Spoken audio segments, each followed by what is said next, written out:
Alright, we are here. And we are looking at a huge project that XAR took on by himself. He has been working on this for quite a while. More or less, you know, the rest of us had to hear him complain about how much resources it was eating. So we were there, you know, emotionally. Well, I wasn't there emotionally. Emotionally not cheering me on, yes. Yeah, laughing the whole time.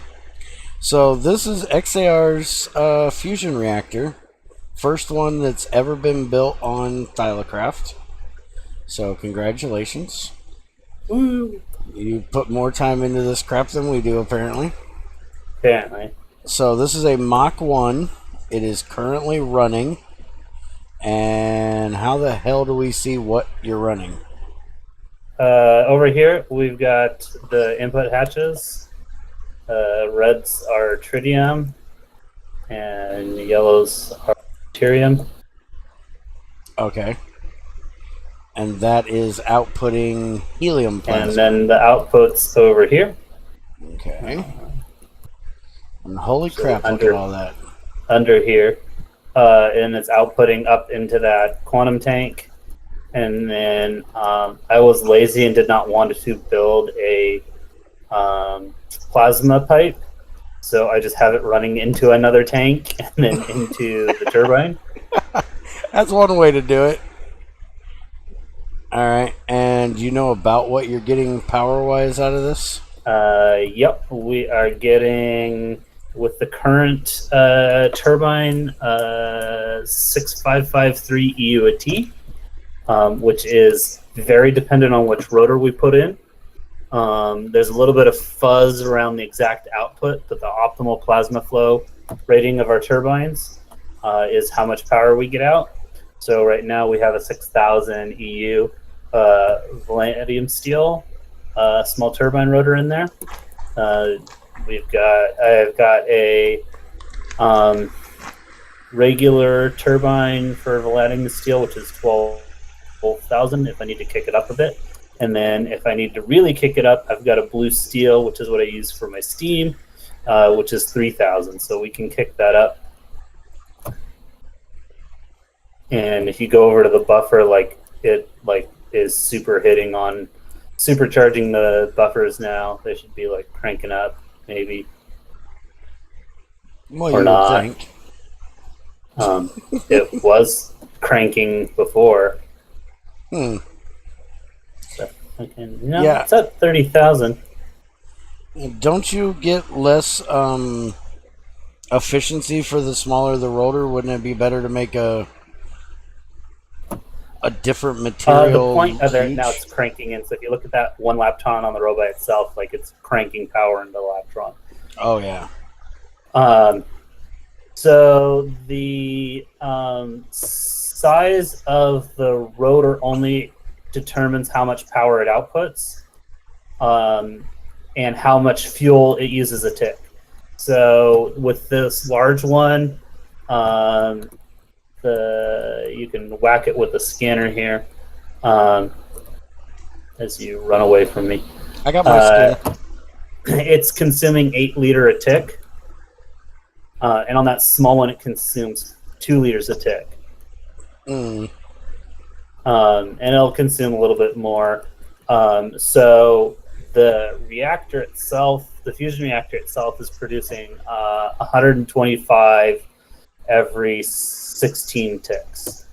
So if you want to keep ahead, which is why I have the small turbine. If you want to keep ahead of the production rate so that you back store some of the plasma, then we put a smaller turbine in. If I was running the recipe for Europium in here, which we can switch this over to do here in a second, it would need 24,000 EU a tick to run. So this turbine is necessary to keep the power level and keep gaining power into the grid. Okay. So let's actually shut this off. And we will break this one hatch and lose what's in there, but that's fine. We'll put another hat. We'll move it around.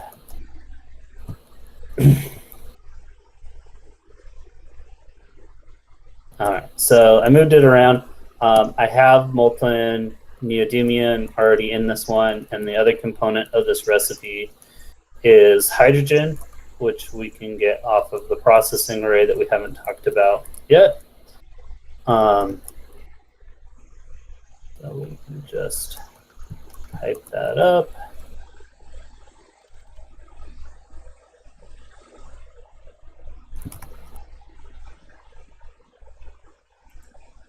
All right, so while that's giving us some hydrogen, yes, some hydrogen,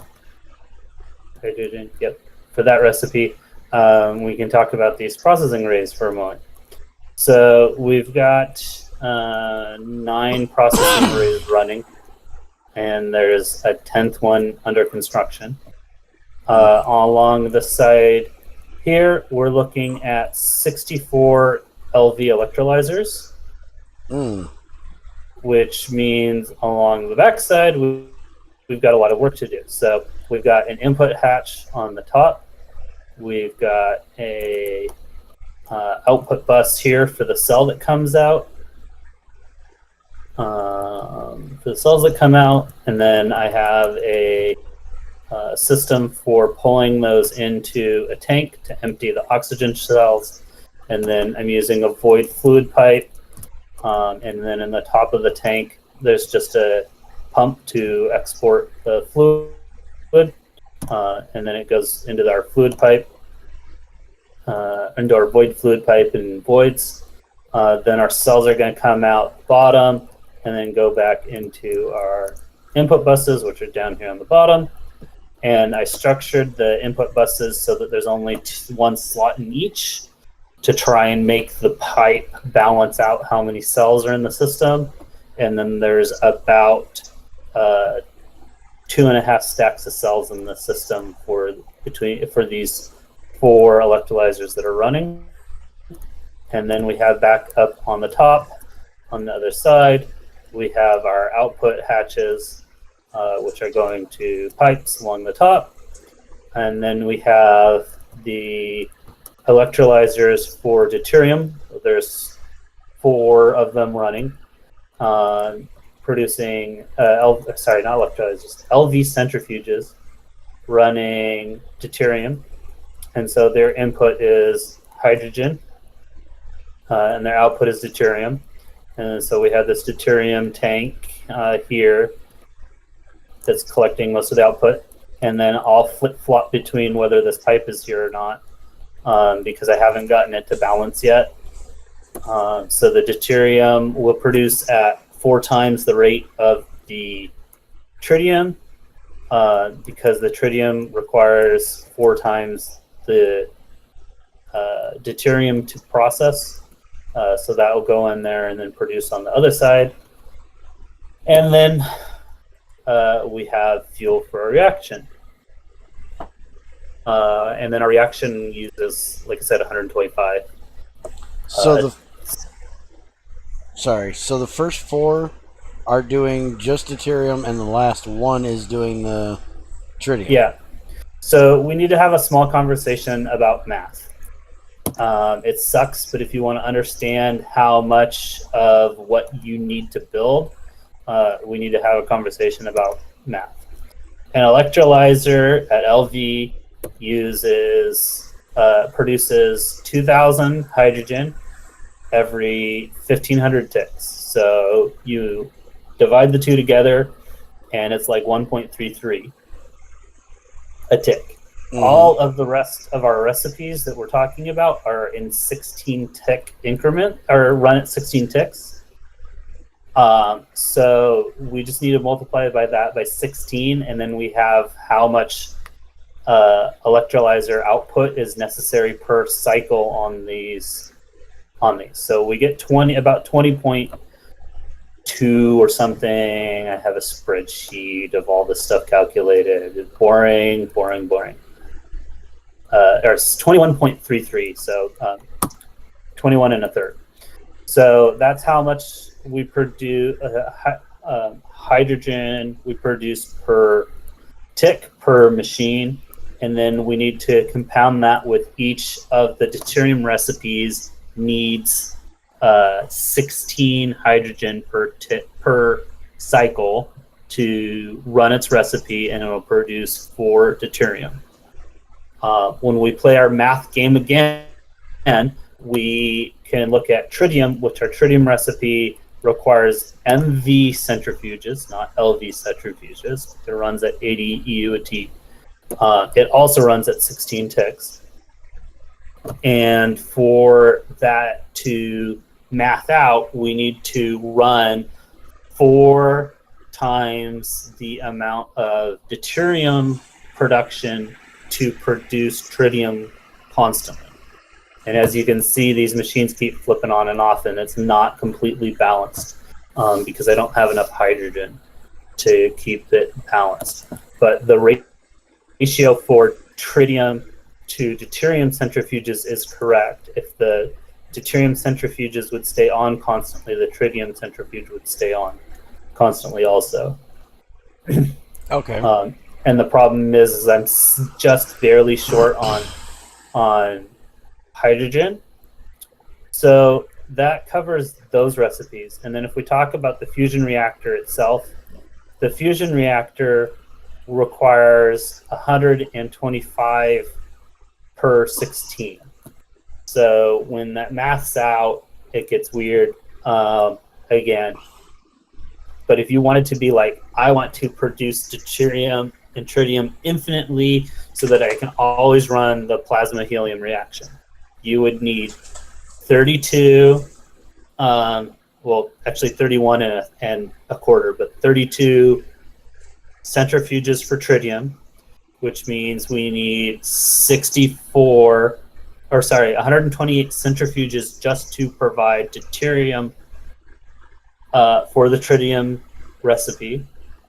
Then we also need 32 deuterium centrifuges, and then we need electrolyzers. And my math has been off multiple times, but it usually comes to about 160 electrolyzers is what needs to be running.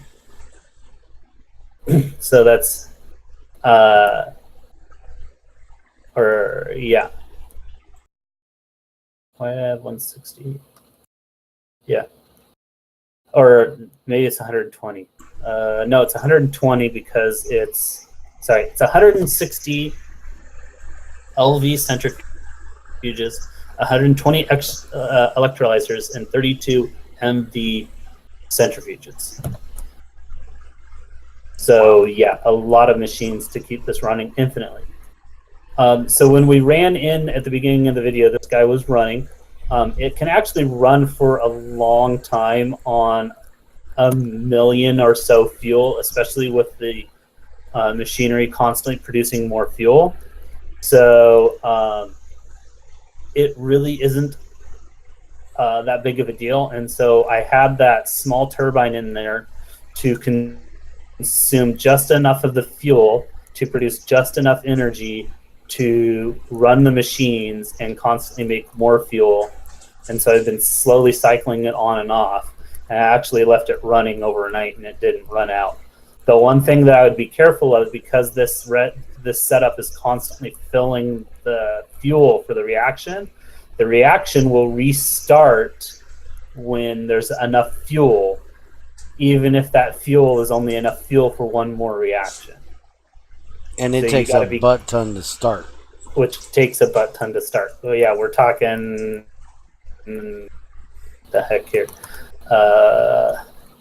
Open a thing here. Yeah, it takes 40 million to start. So then there's you need to like determine when you want to turn it on to offset that cost. So if you look at the output for the plasma is worth what is it here? 4 plasma cell freezer generator. It's worth 4 billion. 4 million EU at 1,000 units. So if we divide that by 1,000, each single unit is worth 4,096 EU, each a millibucket. So if we look at our fuel right now, I have 50,000 of the tritium. So if we wanted to determine how much fuel is ready to be reacted, we just take our 50,000, 54,000 even, and multiply it by 4096. 4,000. 4096, and there's 2.2 billion EU waiting to be reacted here. So the 40 million startup isn't much to do. But if we had like 256, like it's probably not worth running. Plus you've got to keep in mind that you've got to use some of this energy to keep the reaction running. You actually need to, the reaction actually costs 2,048 a tick anyway. Oh, okay. Alright, so now, something that I didn't ask Team Neutron when I looked at their reactors, why use processing arrays versus just putting the machines out in the world and piping them all up singular? Is there a advantage to using all of this tungsten steel to make the processing arrays? It is a lot easier to pipe these up, or at least I feel like it's a lot easier to pipe these up. I've seen pictures of people doing it. You've got to keep in mind that underneath these is also the power is coming into here. So you've got to deal with a power input, a item input, because you have to input an item output, and a fluid output side. So you have to use 4 of the 6 sides, and one of them can't be used. So, and then you've also, the more piping you have the, you can say that there's technically water splashing around, or that you're waiting for items to move from point A to point B along the piping. So you've got that to consider also. Okay.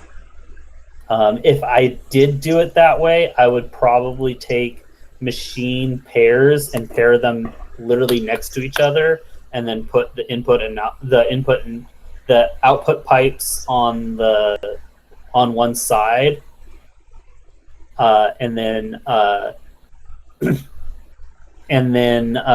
use item buffers as kind of a side extender to get power in one side, and also put a item pipe on on the same side. If you wanted to go upstairs, I like extensively use that concept in the oil processing array that I have, so that you can get it looking cleaner, because I hate spaghetti monsters. And wink wink. Nudge nudge. I have no idea who he's talking to. No idea at all. So we have hydrogen in here. So the other thing to note here is that each one of these hatches, if you looked at the tooltip of the fusion controller, it tells you that this can only take 2048 a tick. And what that is that's per these hatch. So even though these are ZPM hatches, these can accept ZPM power. They will only consume 2048 a tick off of each hatch. So what I've done here is our Europium recipe requires 24,000 EU a tick. So in order to do that, we need almost all of these hatches receiving power. So I have in here, there's a EV transformer down to get us down to 2048 to get us to pure EV from IV, which is 8, which is our 8K value. And then there's a 4 amp IV running to all of these. So each one, and then there's one Laptron orb in each of those. So there's also 400 million EU sitting right on top of this in case for some reason I ran out of power and I didn't catch it. All right. So you can go ahead and whack that guy on. No, I can't. I ain't got a hammer. Oh, well, there you go. Now, where's the output gonna go? Cause ain't your tank full? So the tank actually has a pump on it, so it will try and tank it. The actual auto output side is to this fluid solidifier, so it'll actually come into this fluid solidifier. Oh, okay. Since there's stuff already in the fluid solidifier, or the recipe doesn't work, or the recipe doesn't work, it won't accept the fluid anymore. All right. So you ready? Yeah, go ahead and crank that. And everything turns. So if you look in the UI here on the Fusion controller, you can see that all that stored energy is gone because it took 140 million to start this reaction. So you've got to also keep in mind that you need 140 million plus however long you want this reaction to run. So you should, if you're low on power and concerned about it, you should also do the math of how many EUs it takes to do the quantity that you have. Okay. And the Europium doesn't have to be cooled off; it just goes straight in the solidifier, and it is molten because it's not a plasma, and yeah, it just goes straight into the fluid solidifier. Cool. We are now making Europium ingots. Yes. And what is Europium used for? Son of a gun! So I did if we look at the plates, which I don't know why I didn't put a plate mold straight in here. I can't look at anything. I fell in that damn hole. Hold on. I hate that damn hole. Anyways. It's there for your glory. Yeah. I bet it is. It's like the second time I've fallen in that daggone hole today. I've closed it. Thank you. And by the way out? Yeah, I'm up here on the processing array. By the way, for anybody that is interested, XAR said it's you're free to use his building style if you would like.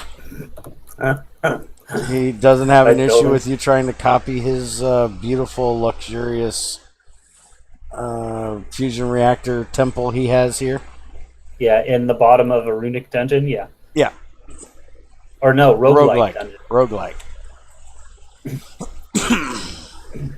So yeah, so we're probably picking a full 4 amps IEV, and since I actually already did this reaction, I have what this makes. So our Europium as a plate is used for making these Laptronic energy clusters, which I'm going to drop one on your head, which contains 1 trillion EU. That is a little bit of power. Which I'm doing the Austin Powers Dr. Evil thing. 1 trillion power. Yeah. So there's a 5 trillion capacity in, and so we talked earlier. We're running that 32,000 EU production off there, and we're not gaining EU anymore like we were. Like we were seriously cranking in EU. We're not anymore. It's kind of sad and kind of beautiful. Yeah. So when you're doing the Europium recipe, you're not making any power off this whatsoever. No, we're not making any power. You are just sucking power at this point. That's something to note. If you're using the large plasma generator, which requires you to go make Nakoda alloy, which means you also need to have an EBF running at LUV, which we can talk about how I did that before having LUV power. you get the same kind of output that you get with a steam generator, in that we're running helium plasma. So there's now helium gas output. So if this is a plasma for energy consumption, you get whatever that is, the cooled down thing. So if it's nickel or iron plasma, you get molten nickel and iron out for every unit you use in the generator. And it's not wasting that. So this helium can be crunched down into helium-3 at a 4-to-1 ratio, and then that can actually go back into the be reacted with deuterium, which is easier to make than tritium, and make more plasma that's also worth 4096 a millibucket. So I can make more plasma out of that. Oh, so okay. it's not actually bad that I am making all this helium gas, because we can convert it to helium-3. Okay, cool. Alright, so I think that's about all I had question-wise. If you don't have anything else you need to talk about... Oh, I would note the water up here. Oh, yeah, I forgot all about your water thing. So I'm using a Railcraft water tank. It really isn't necessary, because up here on the top, we have drains on top of it, just going straight into it. I actually started with 3 drains up here, because that's the way that I like to build this. And it was actually using so much water that I had to put 2 more in. So note to, note, and even if you look at the water tank, like, it's struggling to stay filled. So it is important to note that you need a lot of water. While we're producing 2,000 hydrogen, we're also consuming 3,000 water per recipe, and we have 64 of them. So we're consuming 195,000 water every cycle, every 1,500 ticks. That would be a rough thing to deal with if you were on finite water. Which is every 75 seconds. So yeah, I don't know how you do this with finite water. I really don't. That's something I'll have to ask Team Neutronium, because they have finite water over there. But actually, I'll almost bet one way they're doing it is... I found sugar is a great way of getting water. Yeah, you get like 6,000 out of like 12 or something. Yeah, it's for some really absurdly high value. Yeah, so I'll almost bet they're doing something like that, where they're centrifuging or electrolyzing sugar or something like that to get it. Well, keep in mind they're not running plasma. They're not running plasma as their. Well, they are, but they're not. They're running nickel plasma, which you don't make this way. Nickel plasma is the highest EUT plasma, at like an absurdly high amount. But they would have had to have started like this, right? Yeah, 400. Well, they said they were on Naquita. They've been using Naquita reactors. So nickel plasma, which is what they were running their plasma generator on, is fluorine and molten potassium. So you won't produce it this way, and it produces 464,000 EUT.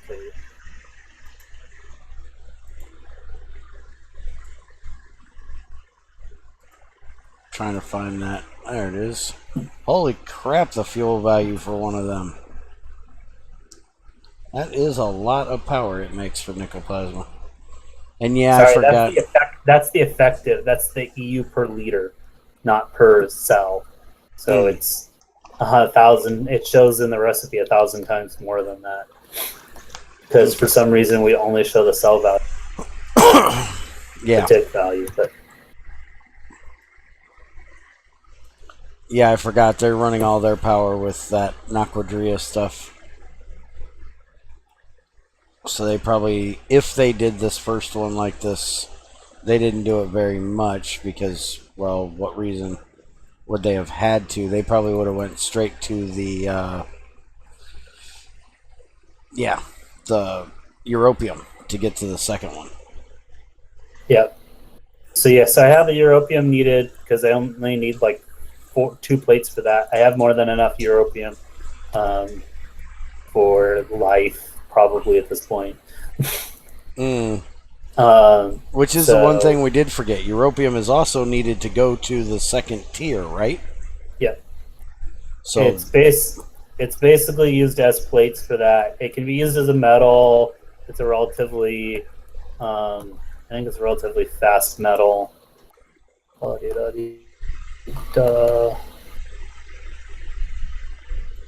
no, it can't be used as a metal. There's pipes from. There's pipes in here for them. I'm guessing from Alkalis. No, it says Gregtech. Maybe they're from Alkalis anyway. There's some fluid pipes. Otherwise, the plate's useful in the quantum tank. You need 3 of them, or the chest, also 3 of them. The magic energy absorber, the Mark II computer, and pipes. And then in the assembler for the electronic orb clusters, which that recipe has changed in newer versions to be much more complicated than we have here. Yeah, because we're back in the past here. Yeah, we're on an older version, so these recipes are slightly, well, not slightly, a lot easier right now. Yes. Which is one of the reasons we haven't upgraded. Now, with using Europium for the Mach 2, you would then use... You have to make Americium to get to the Mach 3? Yep. Okay. And quite a bit of it, because the Americium is needed to upgrade all of the machine casings. Ah, okay. So, break it down for me what all has to be done to get this to a Mach 2. What all are you gonna have to change? Casings need to be upgraded to the Fusion Casing 1, which means they need something done to them. I don't remember. Tungsten steel plates, 6 of them around each. Yeah, machine they need casing. a bunch of tungsten steel. The coils inside need to be updated to fusion coils, which means every one of them needs osmium, and iridium neutron reflectors, and energy control or energy flow circuits, the blue circuits, in order to upgrade the coils. Ooh, and it takes an ingot's worth times 4 for each one of those field generators? Yep, which means I need 320 osmium. That's a little bit of osmium. Holy crap. Okay. So, your energy hatches, those will be fine? The energy hatches can be for LV, or for the Mark 1, need to be at least LUV. Mark 2 can be ZPM, or needs to be a minimum of ZPM, and the Mark 3 needs UV. And you can use any of the higher tier attaches if you can afford them. So I put ZPMs in just because I could afford the chrome for them. The UV require osmium and which I didn't have. So Okay. All right. So I need to keep farming osmium. This is going to cost another 320 osmium to get to 2, and then all the hatches need to be upgraded to osmium, so they require 16 osmium each to upgrade. The hatches, there's 16 energy hatches, 2 fluid input hatches, and a fluid output hatch. So ouch. And then all the casings need 6 americium plates, which won't be too terrible, but it's just a bunch of time to do the fusion reaction. Okay. And then I can also, when we switch to the Mark II, I can also start making nitrogen plasma, which is beryllium and deuterium, for 179,000 EU liter millibucket, or a millibucket. So that will be necessary because the reaction itself runs at just shy of 50,000 EU a tick. Now, if you're running a Mach 2 or a Mach 3, you can still run a Mach 1 recipe, right? Yep. And it doesn't cost any more to do it or anything like that? No, it does not. Okay. And I'm not sure yet. It may run faster. Okay. Somebody that has a higher tier will have to clarify that. But I looked at the code. It's considered an overclocking to run it. As far as the code is concerned, it's considered overclocking to run it as each tier goes up. So, okay. It might run twice as fast. All right. Well, we are going to end here then. And if anybody would be interested in seeing the other things he was talking about in this, let me know. We can kind of do a somewhat base tour of your area. It would probably take forever to do it because your base is just spread all over up there. Yeah, that's what the teleporters are for. Yeah, we'll have to teleport everywhere because he's got them set up like crazy around here. But let me know if you're interested in doing that, and we'll try to make time to be able to do that. And thank you for inviting us to your fusion basement dungeon area. You're welcome. Have a good one. Not enough material on fusion reactors because they're really hard to get into. Yeah. Yeah, so keep in mind we went through almost 700 chrome just to get here, about 1,010, because every one of those fusion coil blocks has 4 pumps in it. 4 pumps, 2 pumps. It has pumps. Every one of them has at least 2 pumps in them. So, LV pumps. So it takes a while to craft those coils. Or no, every wire has 2 pumps in it, and then every coil is made out of 16 wires. Yeah, and a lot of titanium, niobium, and tungsten along with that. So if you don't like making pumps, find a way to automate that process, because... Yeah, you can do there's 3 wires. There's the niobium, there's the gallium, and then there's tungsten wire. Oh, I didn't even think about the... Yeah, that's why there's 2 pages of recipes. Each recipe is different because it has a different wire.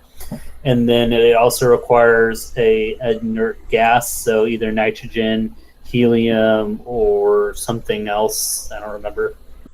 Ouch, you can actually use HSSG wires? Yeah.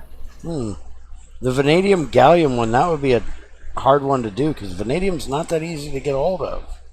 Vanadium's actually kind of easy to get a hold of. The gallium is hard to come by. Yeah, sorry, I'm back-assward today. Yeah, the gallium is not that easy to get a hold of in this one. You gotta. I know from us being in the new updates that the only two real ways of getting it is thermal centrifuging bauxite or sphalerite. It's also a primary byproduct in making them, yes. And salarite veins are like giddy rare. They're harder to find than iridium, if you ask me. I found two on top of each other. I've seen more iridium veins on this map than I've seen those. There's two that I know of. Wow. Otherwise, it's a byproduct from. It's a 1/9 byproduct from something else. Also, I want to say catasserite, but I'm not sure. They might have changed that then, because when we looked it up, you could only get it from sphalerite, zinc, or bauxite, and it had to be either. Oh, I've processed a bunch of bauxite, so it's probably what that's from. Okay.